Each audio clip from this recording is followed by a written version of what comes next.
Once there was a teddy bear in a toy factory. He had bright eyes and an unusual coat of fur. He was stitched together, bit by bit, by a master toy maker. This teddy bear sat patiently on the work table till he was completed. But he was lonely and often wondered if there were other toys just like him. That was an excerpt from Just Teddy by Emily Lim. The wonderful thing about books is that it immerses us in story worlds. When a child is reading a book about a teddy, the child is being exposed to things that he has not been able to hear or see about, think about relationships with other people, and learn more about the world.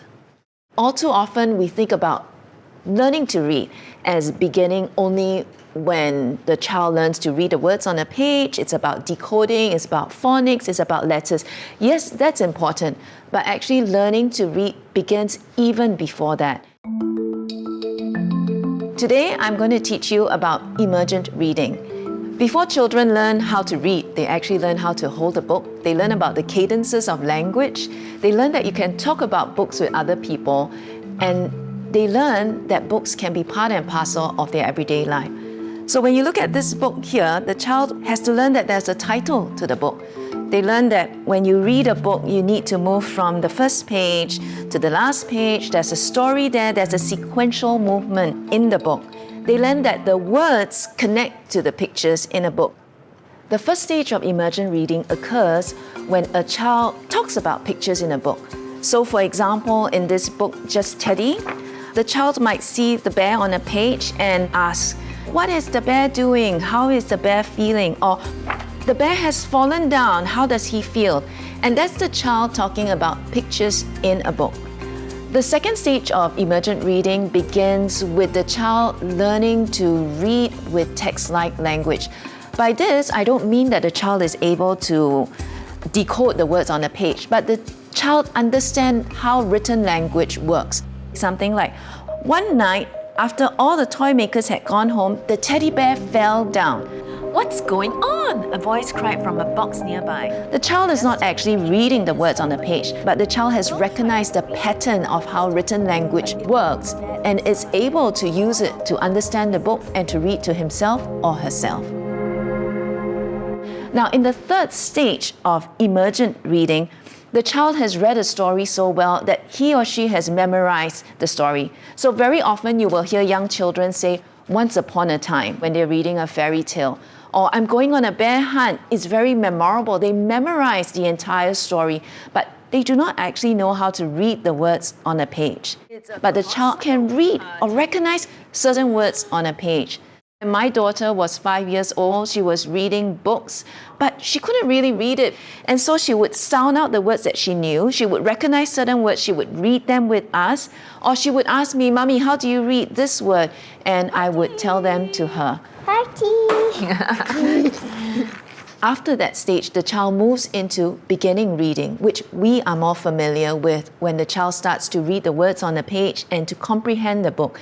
And once the child becomes a beginning reader, this is when the child is able to read independently by himself or herself. Don't be worried if you think that your child is a slow reader.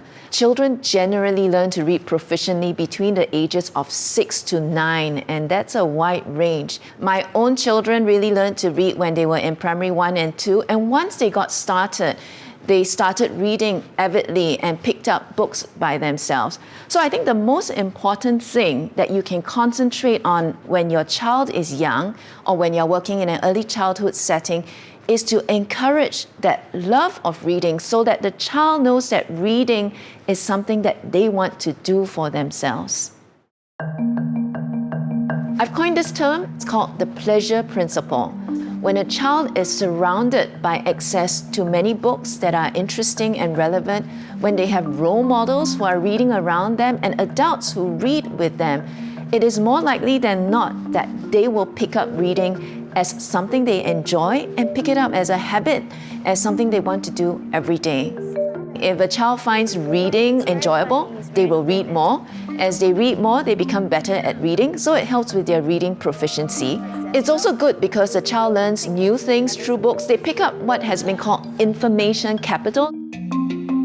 Information capital is the knowledge that you gather from reading books. For example, a young child reads about volcanoes in a book. They begin to see that there are these things in the world that they have not experienced in their everyday life. And that becomes a stepping stone to their later understanding of geography, and how the world around them works. There's also research that shows that children who are good readers and have a large library when they are young tend to be better in their digital literacy skills. Meaning, if they are good readers when they are young, they tend to be better at reading online as well. One excellent way that parents can provide pleasure for their children is to read to them and to read with them. Studies have showed that children really love the shared book reading experience. It could be the teacher and a child, the parent and a child. They could sit together and read the story. Now, why is this shared book reading so enjoyable? Well, the child is having somebody in a comfortable space, spending dedicated time with the child. They're enjoying the experience of a story together, and they're enjoying the warmth of being together. So in this shared book experience, what a child is learning is not just the words on the page. They're learning that this is something that they can do together with the adult. And that is something that they want to do more of. There have been studies in the US that show that quality shared reading experiences actually benefit the child in terms of the development of the hemispheric region of the brain, in terms of creativity as well as working memory. Another interesting bit about that particular study was that it showed that when parents were distracted with phones, the quality of the reading experience actually wasn't as great. So what do we learn from this? When you're going to read with your child, make sure you put your phone far, far away for 15 minutes, for 30 minutes, just so you won't be distracted and you can give your child that full time. For children who come from homes without such access to resources or reading role models, the role of the early childhood educator and schools is even more important. It's important that there are books around that children can pick and choose and enjoy. It's important that the early childhood educator reads with the child and reads to the child to demonstrate and to participate in an enjoyable reading experience. The end result of reading is that really there is a dopamine release for the child. Dopamine is a neurotransmitter, it's a feel-good chemical messenger. And when the child anticipates reading or enjoys the experience of reading the book, or even the experiencing of finishing a good book, it brings about a dopamine high for the child, and the child wants to seek more such pleasurable reading experiences. When the child realizes and understands and experiences this dopamine high of reading, the child will want to continue reading, and you would have built a lifelong reader.